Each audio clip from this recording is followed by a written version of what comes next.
Welcome to our Sidelined special. We're in Kirikland Lake, Ontario at Hockey Heritage North, a museum that honors Northern Ontario hockey.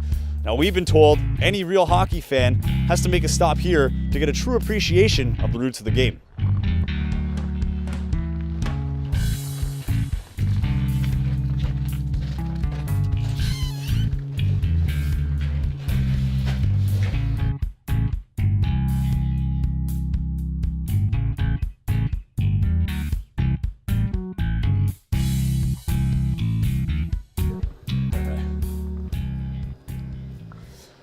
So we're inside Hockey Heritage North, and I'm with two guys who know their hockey. We have Stephen Cox and Ryan Massey, head of research and the current manager of the building.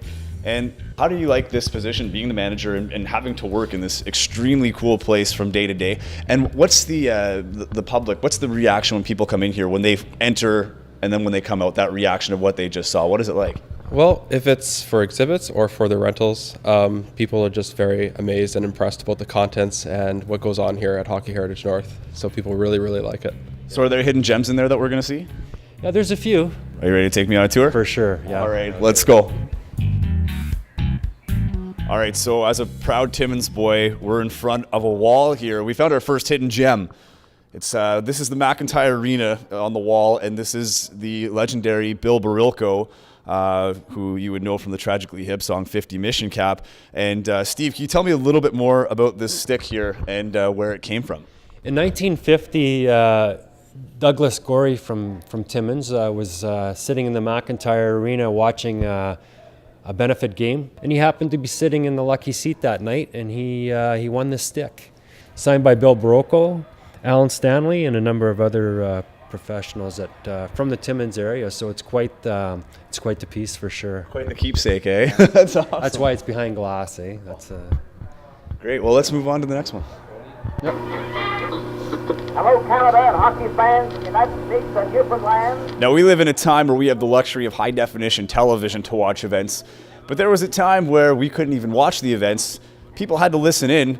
And it looks like this is the old radio that people would listen to, and we're listening to the old footage, if you will, of the games. And what else are we looking at right here, Steve? This is an older style skate sharpening booth, and this is what you saw in the arenas. And actually, when I was growing up in Kirikland Lake, in the shoe repair stores, you'd go to the shoe repair store to get your skate sharpened. And this is an actual machine out of a shoe repair store that's been in existence in Kirikland for over 60 years, the Expert Shoe Repair. So it's actually been reconfigured so it runs every once in a while, just to give people the idea of what it used to be.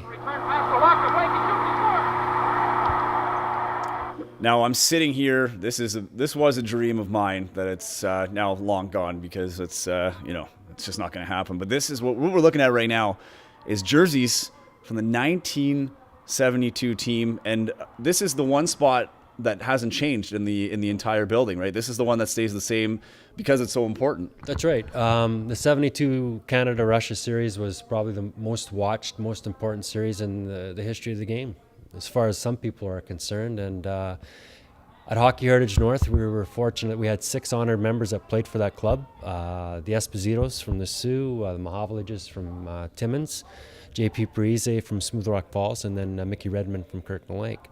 And we've decided that we're going to leave this here, and hopefully when we're celebrating the 50th anniversary in the next few years, we'll have some of the players come back. But it's, like I said, it's the 72 series. Everybody can remember where they were if they were born in 1972, and when Paul Henderson scored the goal that gave them the victory. So we did a little fast forward here. We look like we are in today's players' territory.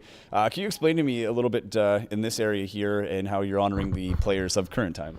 So there are a number of hockey players, coaches, and officials that are still participating in the game today. Some of the current, most recent retired ones, Andrew Burnett, Steve Sullivan, of course, from Timmins, is a big one from our area, anyways. And we do try to showcase our current stars, because the little minor hockey player that comes in and has a look around, there's an opportunity for a photo op in front of Claude Giroux's locker, or Todd Bertuzzi or Tyler Kennedy, or even if you're interested in Randy Carlisle, current coach of the Leafs. So And we had a chance to score late, and we couldn't bury. Just bounces weren't going our way, and you get those games. So what's the most north that you go? Is that Moose Factory, Moosonee. Moose Factory is Jonathan Chichu's from Moose Factory. And then you say there's the displays over here? Over here. So in the regional exhibit zone, each district has their own case.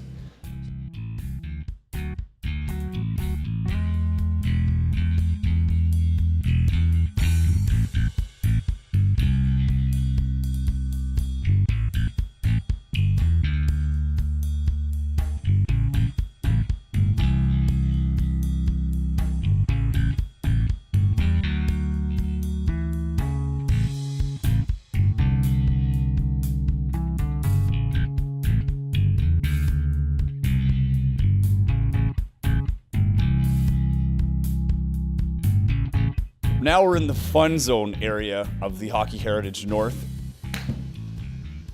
And we came across something pretty interesting here. It's a hockey-inspired game, but it's a little bit different. Can you expand on this gawky? Gawky is a combination of hockey and golf, and it was developed by Dan Bagley. And Dan actually lived in Kirikland Lake for a while, and he invented this game. And we were fortunate enough that he gave us one, and they've been up. And he was actually spent some time on the Dragons Den, promoting it to the Dragons, trying to get some financing to make it into more of a tabletop version. So we're fortunate that Dan that we have one on that the kids can come and play, and it's quite the game to play. Are you any good? Actually, I've probably only played it once or twice, so we can give it a go. Was that a challenge? For sure. Challenge accepted.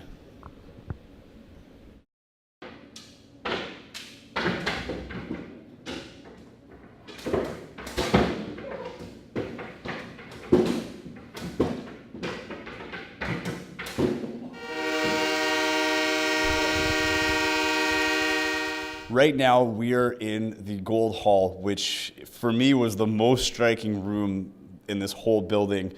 Steve, can you tell me a little bit more about the Gold Hall? And you said that this is pretty much the centerpiece of the entire experience. The Gold Hall is the centerpiece of the building, and it's meant to be that. It's circular in shape, and it on the walls and then on the desks below are over 360 honored members.